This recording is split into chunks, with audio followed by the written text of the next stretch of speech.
truth word. You don't need a halo to know where to go. Unite in a fight and it's the best for show. If you don't believe me, watch this video. It's truth with every word, it's all truth word.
Hello and welcome back to Old Truthford, the home of honestly biased sports content. How are we doing, folks? Tonight we are going to be reacting to Liverpool v Real Madrid in the background, but at the same time, we're going to have a quick chat about Diogo Dalot. Diogo flipping Dalot. Lads, ladies, let's go through it. Okay, so it was revealed today that, and a lot of people aren't going to believe this, but it was revealed today that Ruben Amorim and Diogo Dalot are related. Samuel Luckhurst has reported it. Obviously, Samuel Luckhurst divides opinion a fair bit, so can't take his words too seriously. But, I mean, it's getting some traction. Oh, Alvaro penalty for Real Madrid? No? Okay. But yeah, the Diogo Dalot story is getting a bit of traction. So, essentially, this is what it says. Ruben Amorim and Diogo Dalot are related, reports Samuel Luckhurst. The Portuguese ancestral website Genial stated that the duo are great-great-grandsons of Carlos Dalot, a 19th century circus artist. Now, this bit has not been confirmed, I don't believe. So that could just be a bit of fun there, saying that like they're bloody related to a circus artist. But the bit where United sources have confirmed that there's a distant relation, that is true.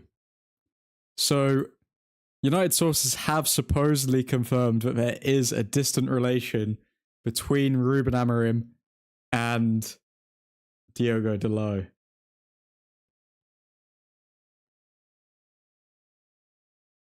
Johnny Evans also came out today with a interview at Sky Sports Studio. Oh my god, who's this? Wirtz. Is he going to get an assist? Oh my god. Great save from Courtois. Wow.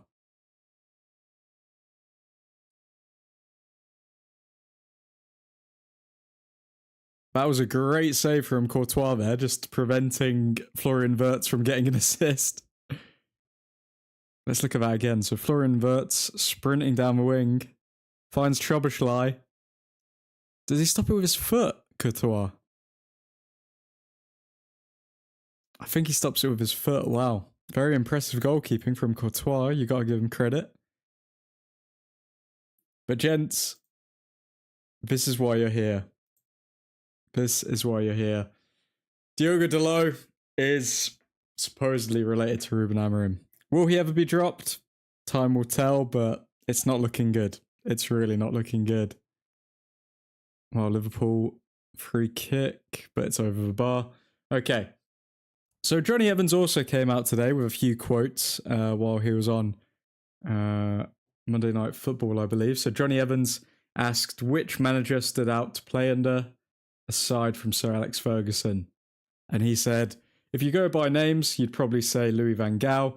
He was the total opposite to Sir Alex. He'd talk about players being themselves, but I learned so much from what he had to say, and it opened my eyes to a different way of football. Funny, really, with Louis van Gaal, given the fact that he only left the club because he was essentially outed or ousted due to Ed Woodward wanting to bring Jose Mourinho to the club, which saw us win 2 trophies. Our only European trophy after Sir Alex Ferguson. But a lot of people have a lot of positive things to say about Louis van Gaal. I know Rooney's been very complimentary about him. No, Johnny Evans now also complimenting him. Liverpool piling on the pressure here against Real Madrid. Salah in the box, Szoboszlai long shot, but looks like it's going out for a corner. Oh no, free kick. Wow. Okay. But yeah, Ruben Amorim and Diogo Dalot are related. Manchester United sources have confirmed the distant relation between the Portuguese pair. So what happens from here? Do they have to sign a conflict of interest form? Do people start questioning why Diogo Dalot is starting so much under Ruben Amorim when we've got Dorgu at the wings? Manchester United are unlikely to go on a post-season tour next year due to the World Cup starting on June 11th, soon after the season ends on May 24th. Their 10 million Asia tour last year won't be repeated, but the club is focusing on a mid-season friendly in Saudi Arabia instead, but all options remain open. So United could be featuring in Saudi Arabia. We'll have to keep an eye out for that. Christian Orozco for Colombia against Germany today in the Under-17 World Cup. 7 ball recoveries, 3 out of 4 tackles won, 4 out of 7 ground duels won, 100% of aerial duels won, 2 out of 2, 100% successful crosses, 76% pass accuracy, 2 clearances. Is he our very own Caicedo, maybe? Is he our very own Casemiro? Keep an eye out for Christian Orozco. I think there's something about him. Trent Alexander-Arnold's mural this morning at Liverpool, where it just says "Rat, adios el rat." So yeah, it's not looking good. There's a potential penalty check here against Real Madrid. It's gone to VAR. Ruben Amorim is being directly involved in Shea Lacey's progression towards the first team. Lacey was not involved in the National League Cup against Rochdale last Tuesday as part of pre-planning from Amorim and Jason Wilcox. Okay, so it does look as though Shea Lacey could be embedded into the first team. I have no doubt that this is going to be happening because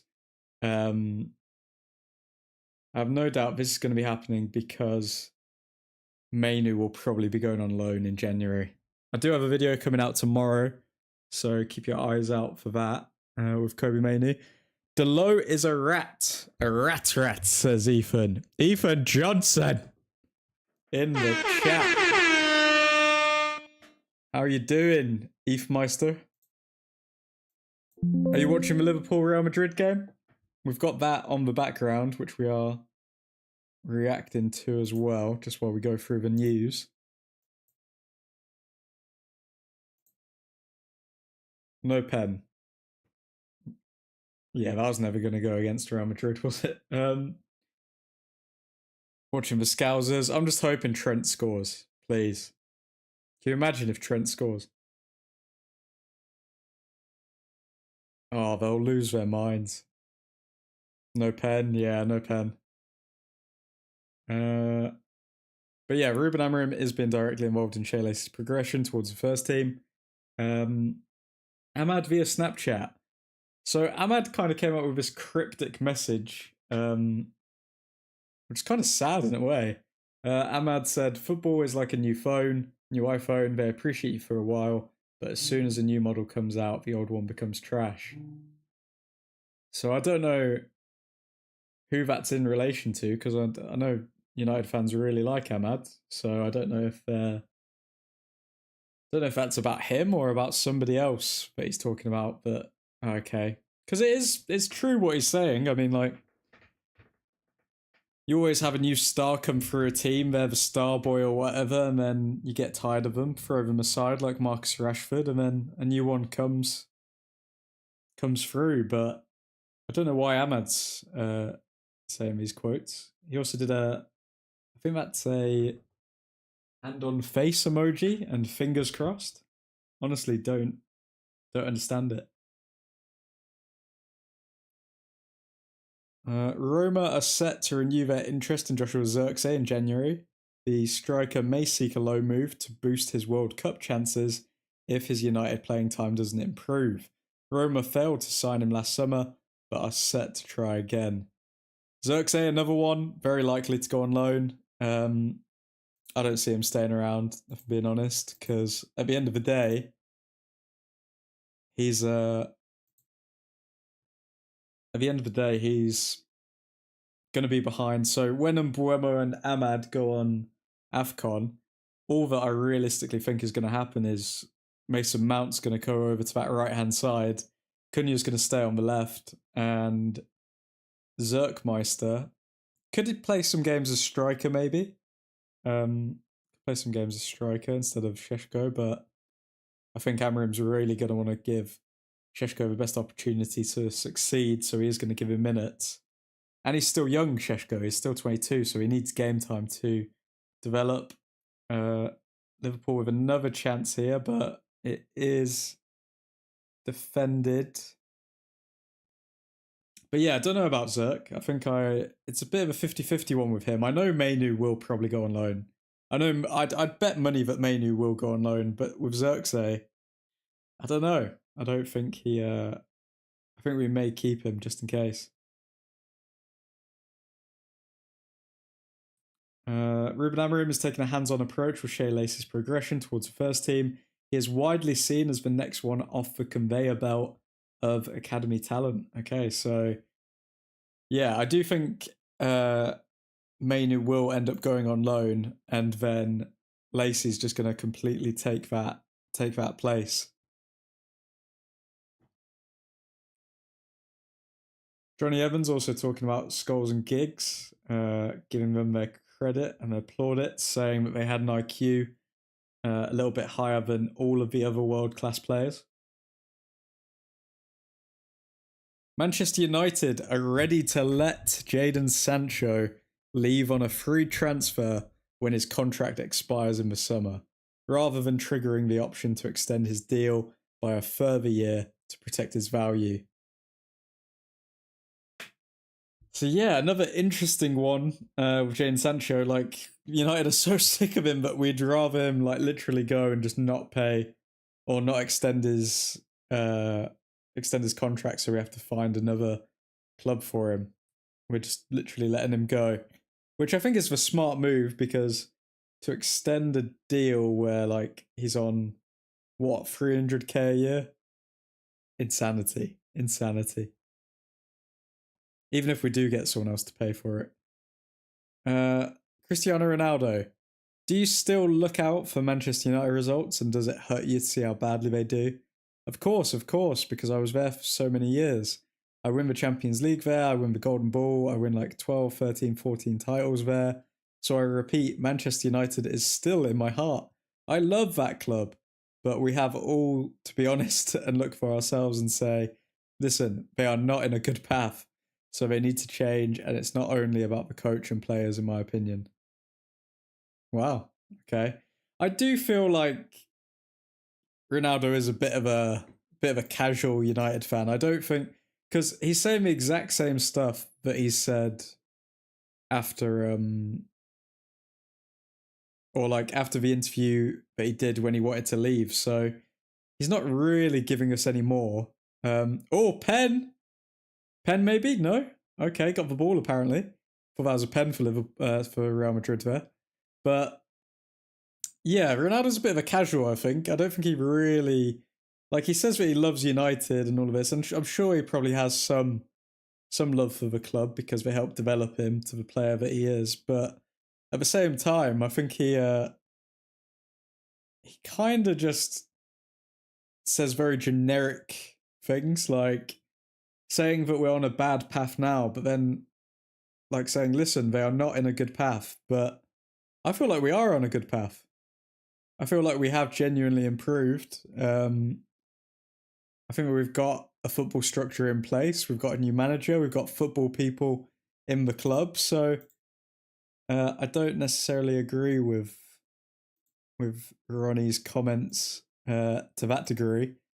But yeah, folks, if you haven't already, drop a like on the stream. Got to keep the YouTube overlords happy and the lights on at Old Truthford Incorporated. Cristiano Ronaldo on what's going wrong at Manchester United.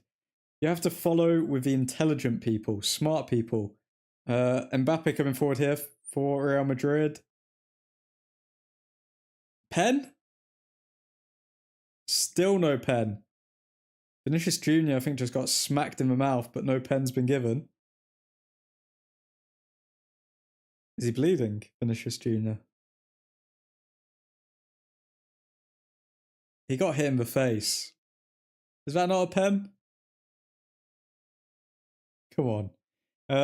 Ronaldo isn't wrong, though. I don't see the good path we are on. The way the club and manager treat young players is appalling. What young players? And if you say Kobe Mainu, Johnny, I swear. Because we're actually treating Kobe Mainu very well. We're going to let him go on loan in January, so when he can develop. So there should be no quarrels there with Kobe Mainu. But what else did Cristiano Ronaldo have to say? You have to follow with the intelligent people, smart people to create a base for the future, as Manchester United have done so many years ago. Nicky Butt, Gary, Roy Keane, Beckham, they became big players, but they had youth. So Manchester United right now, they don't have a structure. I hope that changes in the future, present/future, because the potential of the club is amazing. It's one of the most important clubs of the century. Well, it's one of the most important clubs in the world, but, well, the greatest team to ever play the beautiful game and the most important club in the world. But I struggle to see what point Cristiano is making here, because I understand that he's saying you need a structure of like a squad, so you need good characters to bring in the young players and stuff like that. I think that's what he's getting at. But yeah, I think I do agree with him with this statement. Again, he says that it hurts him. I don't personally. I don't think Ronaldo's losing any sleep over United drawing against Nottingham Forest. Talking about becoming a billionaire. It was my goal to be a billionaire, but I was never obsessed with money. When you reach a certain level, money is not important. Tell him, Ronaldo. These Baroquis don't understand them, all right? Hello, Kenzie. How you doing, man? Dorgu, Mainu, Yoro, and a lot of the other academy players products we've had in the last 10 years. I don't understand how you think that we've mismanaged young players, though. Like, Dorgu is still getting minutes, and I suspect that he's going to be getting a lot more minutes over the next few weeks. Mainu, he's going to be going on loan, and Yoro, he's in our starting 11 most weeks, right? And I think he will be in our best back three when Martinez comes back as well. Is it actually confirmed that Amorim and Dalot are related? So this is the most reliable source that we have, McKenz. Wait, not that one. Where is it? Here we go. Ruben Amorim and Diogo Dalot are related. Manchester United sources have confirmed the distant relation between the Portuguese pair. This has come from Samuel Luckhurst, so that's why a lot of people are hesitant to take it on board and believe it. But I'm not gonna lie, I actually believe it. Nepotism, genuinely. I think Dalot is a nepo baby. I think Dalot's a nepo baby, guys. It explains a lot. It explains a heck of a lot. It could be like they're very, very distant cousins. They probably are. Apparently, now I don't believe this story because this kind of came from another post, but take this one with a pinch of salt. Ruben Amorim and Diogo Dalot are related, to report Samuel Luckhurst. The Portuguese ancestral website Genial stated that the duo are great-great-grandsons of Carlos Dalot, a 19th century circus artist. So yeah, I don't think this story is true, but I do believe that they are probably related, because but then also it's kind of like, how does Samuel Luckhurst, how does his Man United sources, how do they know that they're related anyway? Because what Samuel Luckhurst is saying is, oh, okay, these people within Manchester United, my Manchester United sources, have confirmed that these two are related. So who are the people inside Man United that know they're related? How do they know they're related?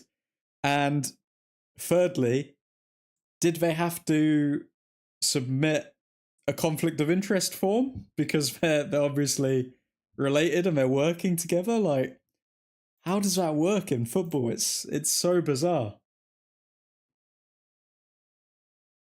Like they share great granddad or something. Mainu leaving the club is the proof that he's been treated poorly by the club. He's not leaving though, is he? He's just like taking a vacation. He's going on a loan move. And Johnny, you can't argue, like literally the last game, Casemiro got a goal and Bruno Fernandes got an assist. Who are you going to drop for Mainu? But don't worry, I do actually have a Mainu video coming out tomorrow. All edited and everything, just letting the YouTube algorithm soak it up. I mean, it wouldn't be hard to figure out if they're related. You can literally just check family records. That's all public info. Well, in England it is anyway. I don't know about Portugal. Yeah, but like, why would that even cross their minds is the question that like I want to ask McKenz. Like, Bruno Fernandes is also Portuguese. Do you think that, like, whose job is it or who worked that out that they're related? I don't understand. Like, who is it genuinely someone's job to do a background check on the managers to make sure they've got no connection with the players? Or why is that a thing? How would they think to do that?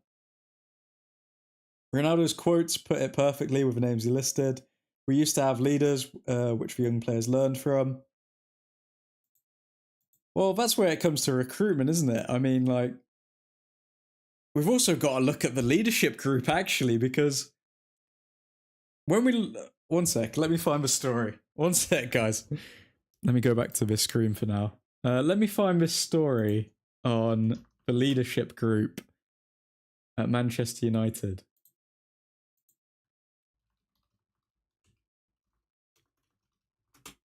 Because there was one name that stood out.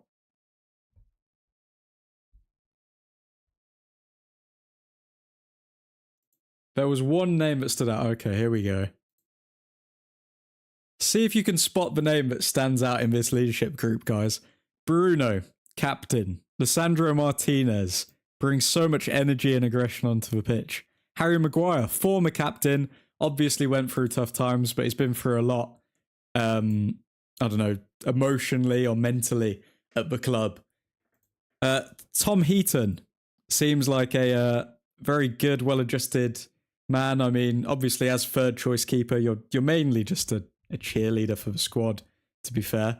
So he's obviously got to have a good personality there. And Noussair Mazraoui, arguably our player of the season last season. And then you've got Diogo Dalot. Why is Diogo Dalot in the leadership group?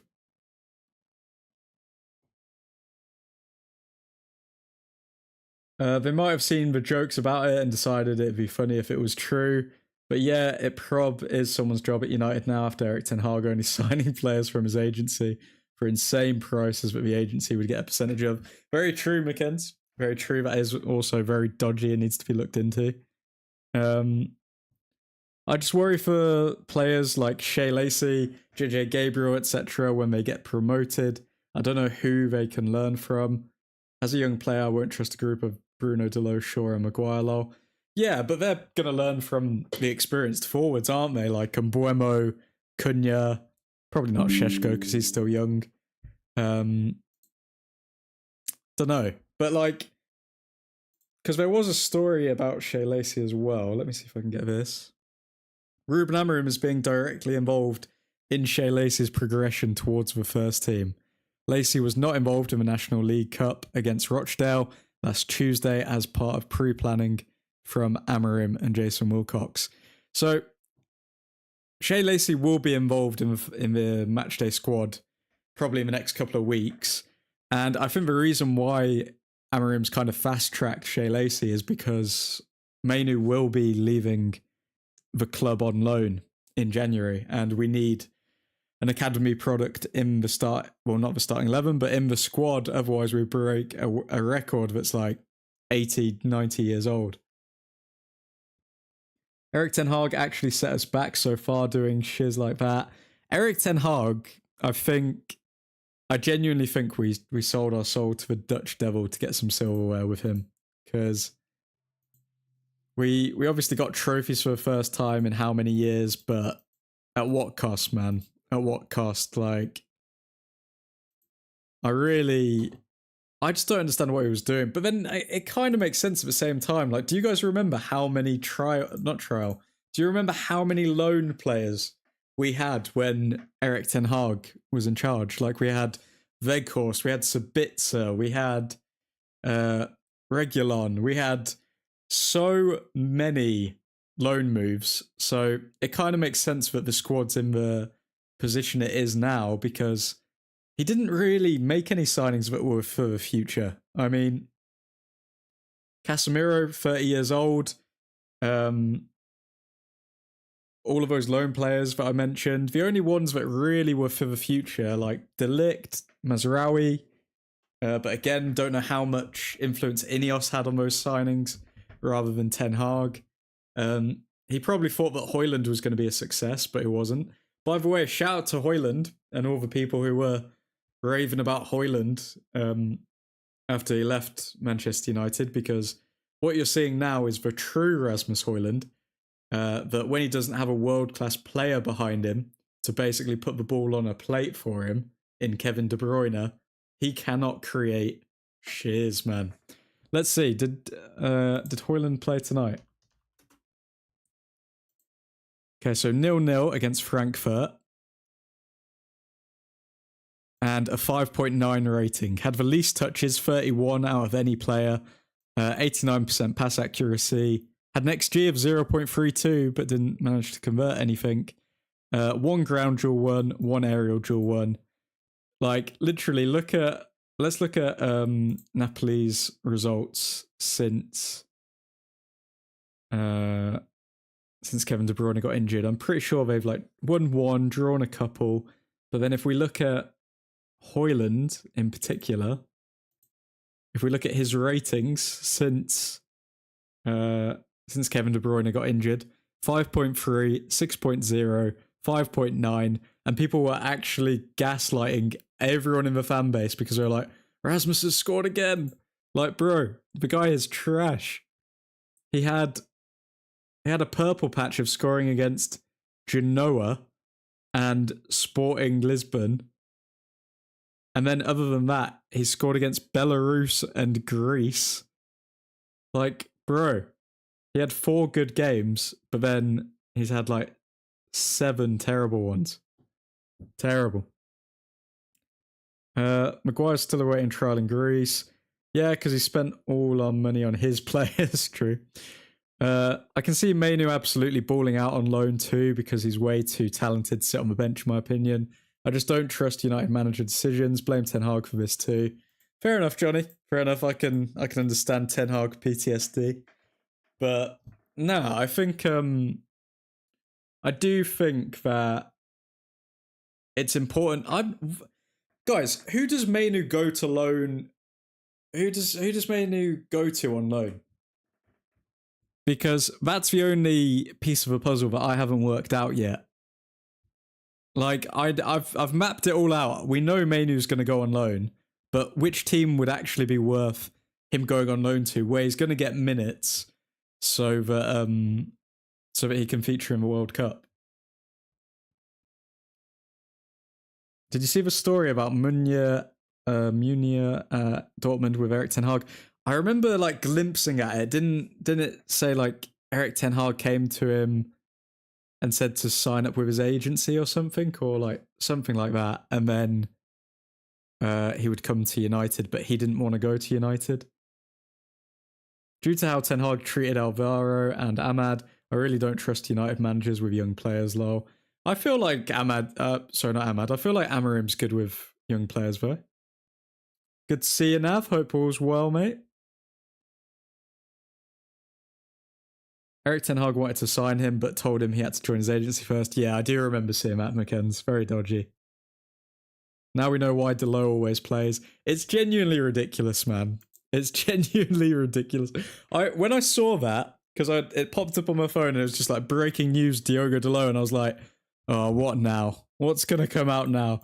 And it said that he's related to Amorim, and I was just like, this can't be, like, it finally all adds up. Finally. It all adds up. Bloody Diogo Dalot and Amorim cozying up to each other. Madrid, Bournemouth or Brighton. I feel like Bournemouth's a good one. I feel like he'd get game time at Bournemouth. Madrid, I don't know about that. I don't think he'll get much game time at Madrid. If he can't get in our team, how's he going to get into Madrid's team? Brighton again is a good option, and it would be really good because we'd actually see him play with Baleba, but I don't know about that either. I don't think they're looking. Are they looking for midfielders? Do you know? Anyway, I'll probably get my wish of Manu still being a United player in the summer, as I think Ugarte, Bruno and Casemiro will be gone, and we probably get 2 mids. Yeah, Bruno's not going anywhere. I think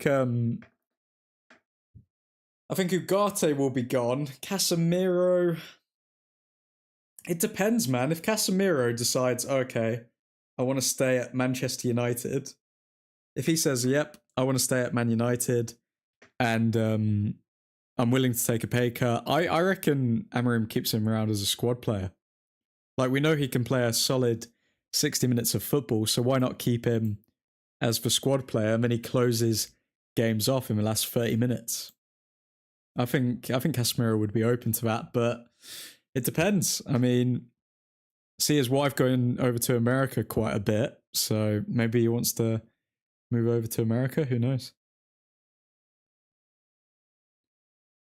Ten Hag might end up Wolves manager, so that'll be an interesting match. Yeah, again, I've seen those links, but then I can't get my head around it. I don't see why Ten Hag would take the risk of becoming Wolves manager. He's got nothing to gain from doing that. He's still got some credibility. And they've got 2 points in the league. Like, if he fails, then like that's kind of the end of his top managerial career. Like, where does he go from there? Manu gets in most teams apart from like Arsenal, Liverpool, Chelsea, Madrid, PSG.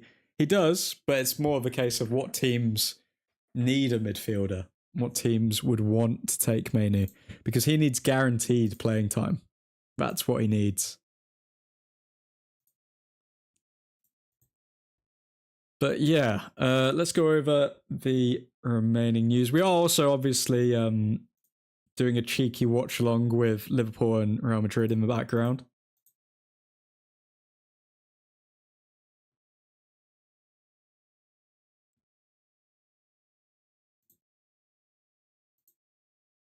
Okay, let me just fix this up.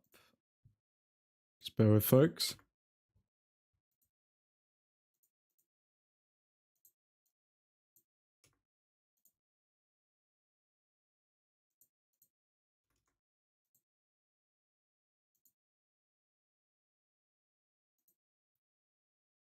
Okay, cool, sorted.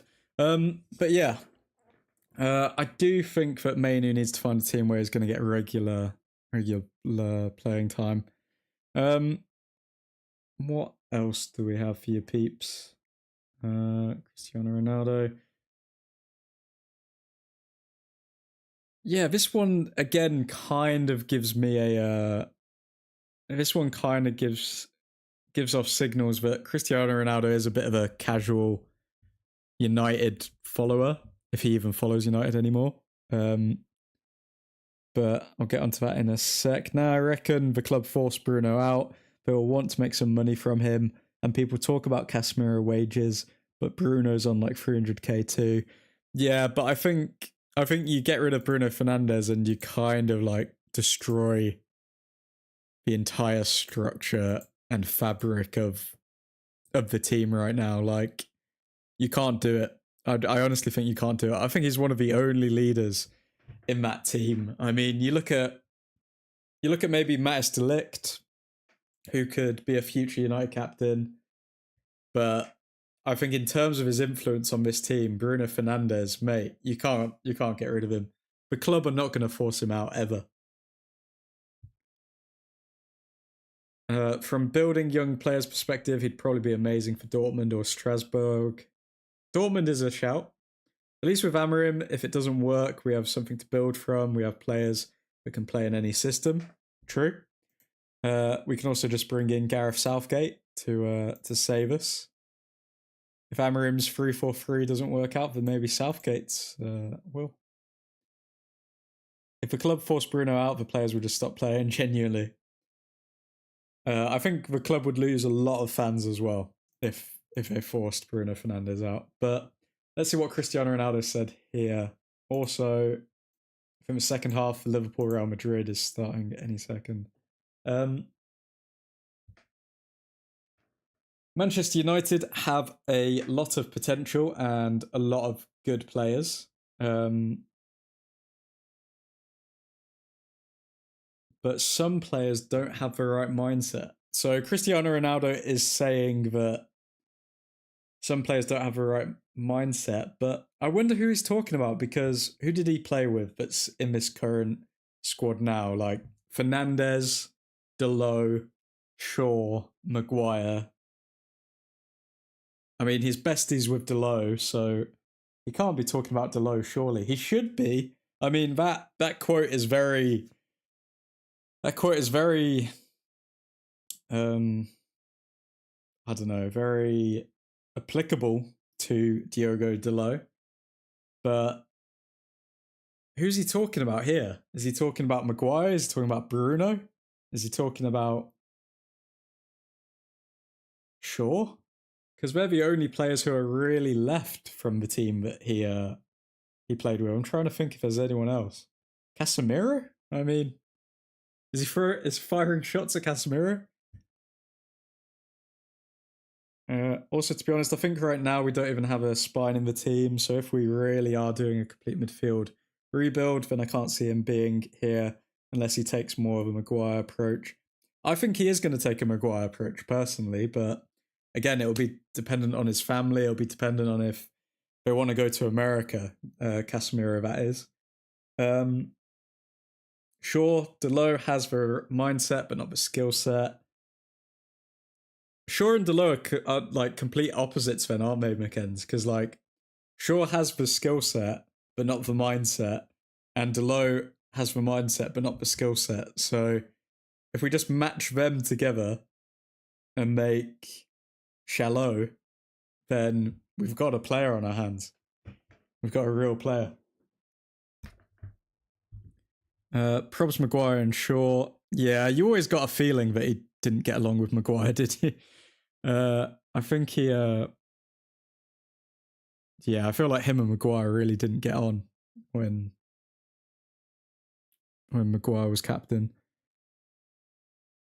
Johnny, I doubt they would stop playing. They haven't stopped playing when others were sold. But this is like Bruno Fernandes, Johnny. I don't think you... Like, sometimes players are just more important than what they're doing on the pitch. Like, Bruno Fernandes is still doing a lot on the pitch, but on top of what he's doing on the pitch, he literally makes all the new people feel welcome. He's such a good captain. Yeah, like, he's the one who actually communicates with all groups. I feel like Bruno Fernandes is genuinely the glue that, like, holds all of these teams together. He might be on about Shaw, I reckon. Yeah, I feel like Shaw's the most likely person. Second half for Liverpool v Real Madrid has kicked off, so we'll be reacting to that as well, guys. But yeah, what else did he have to say? It's not possible for Manchester United to win the Premier League now because they're so many points behind. Again, I don't see how this is a headline story. I honestly feel like Ronaldo is I feel like he's quite a casual United fan. He kind of just says things that he knows most United fans will agree with.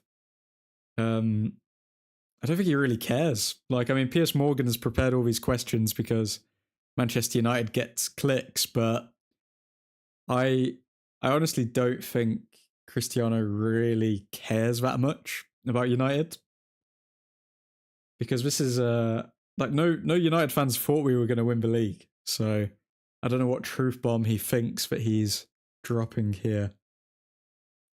He won't be on about Kaz because him and Kaz were boys at Madrid and having a winning mentality. True, very true. Liverpool cross in. And looks like it's going to go out for a goal kick. Toby Collier, unfortunately, has picked up a muscle injury after finally breaking into West Brom's starting team.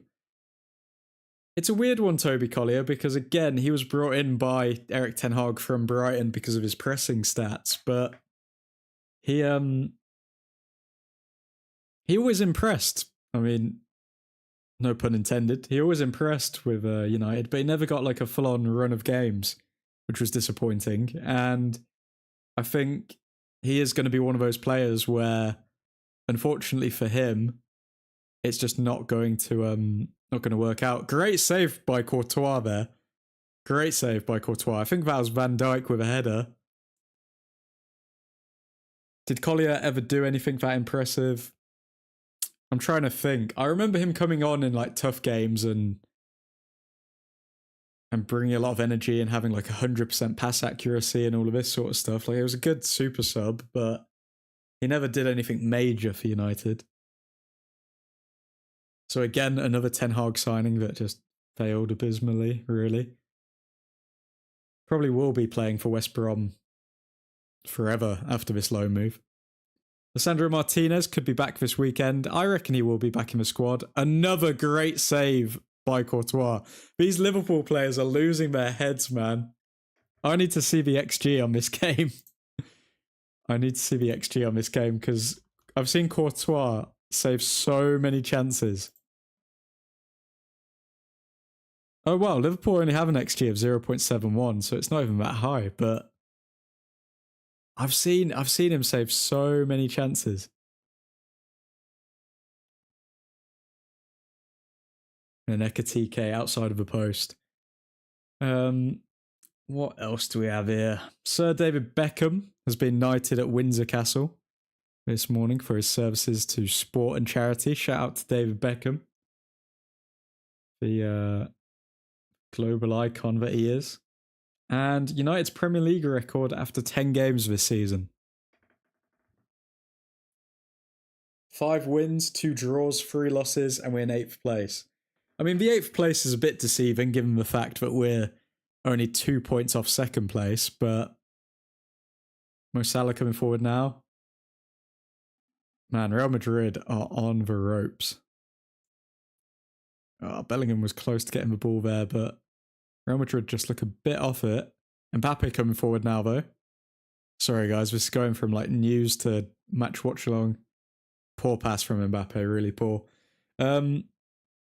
What happened to that tall centre-back in the academy that we called up and put on bench a few times but never used?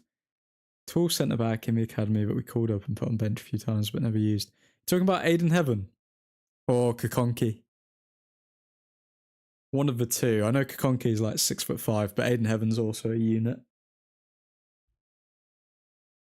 But yeah, Premier League record after 10 games. 5 wins, 2 draws, 3 losses, 8th place. 17 goals scored, 16 goals conceded. So the defence is still an issue for United. And I honestly think it's going to continue to be a problem as long as Diogo Dalot keeps playing. But as we all know, Ruben Amorim has family ties to him, so will he cut those family ties and will we see United progress, or are we doomed? Are we doomed to watch Diogo Dalot all season long? That 16 goals conceded is disgusting though. Onana and Bayindir might go down as 2 worst signings in the last 10 years. Kakonki, that's his name. Yeah, that's the one. But I don't know what's going on with him. I saw that he's like 6'5" now or so, and he's like 17. Don't know what's going on with Kakonki. I think he is still 17, so he's probably still developing, isn't he? But yeah, 16 goals conceded, terrible. it's funny as well because if you look at the first game of the season, that Arsenal match, we really should have got like a draw minimum out of that game, but because of Bayindir being so poor at corners, completely capitulated, and Arsenal managed to get the victory there. They wouldn't be leading that much in the Premier League as well had they drawn that game. What else do we have for you now? De Ligt was actually so quick in dodging the ball for Ahmad's goal. Damn, look at those reflexes.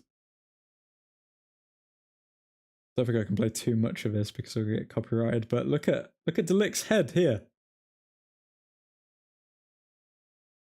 I mean, I don't think it was going to hit him anyway, but still, good. And big news from today, which I know a lot of people will be happy to hear. Elliot Anderson is the midfielder who would be well positioned to join Manchester United at the moment. So Elliot Anderson is and this is Andy Mitten, by the way. So Andy Mitten, very close with the club, has a lot of very good sources. He came out on the Talk of the Devils podcast and literally said, in kind of a coy way, he was saying, Elliot Anderson is the midfielder who would be well positioned to join Manchester United at the moment. Is that a hint that we go for Elliot Anderson in January? I can't see Nottingham Forest letting him go for less than like 70 mil. Probably more, given the fact of how poor they've been performing this season. But yeah, Elliot Anderson, definitely one to watch out for. If we bring two midfielders in, what are the odds that we get Baleba and Anderson? I think that would genuinely be insane.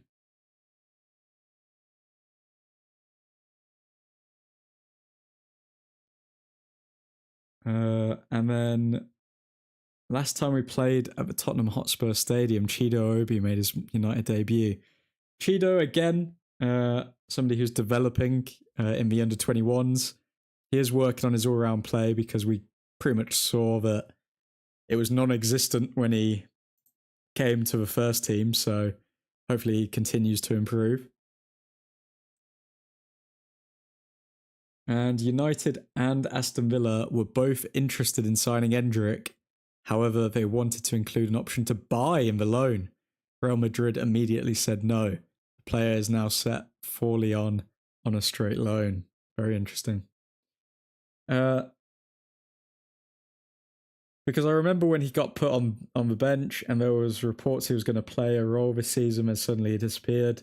We should genuinely be trying to bring him in January. We saw how Baleba's head got turned. Ineos need to remember that they will earn that Anderson money back if they get Champions League football. True. Very true, Johnny.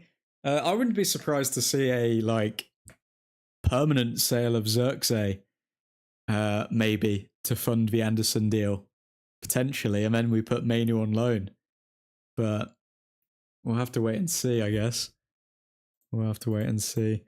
But those are all the news stories from today. So we had the Cristiano Ronaldo interview. Jadon Sancho, obviously, he will not be getting that extra year extension on his contract. We're just going to let his contract run out because we just want to get rid of the leech. Ruben Amorim looking to integrate Shea Lacey into the first team. And Roma set to renew their interest in Joshua Zirkzee in Jan. Could be a low move, could be a full sale. I mean, Roma failed to sign him last summer, but are set to try again. So we'll have to wait and see. And Trent Alexander-Arnold getting a very warm welcome back to Liverpool. But yeah, those are all of the stories from today. Biggest news, Diogo Dalot, Nepo baby, has been revealed. But, gentlemen, we'll probably leave it there.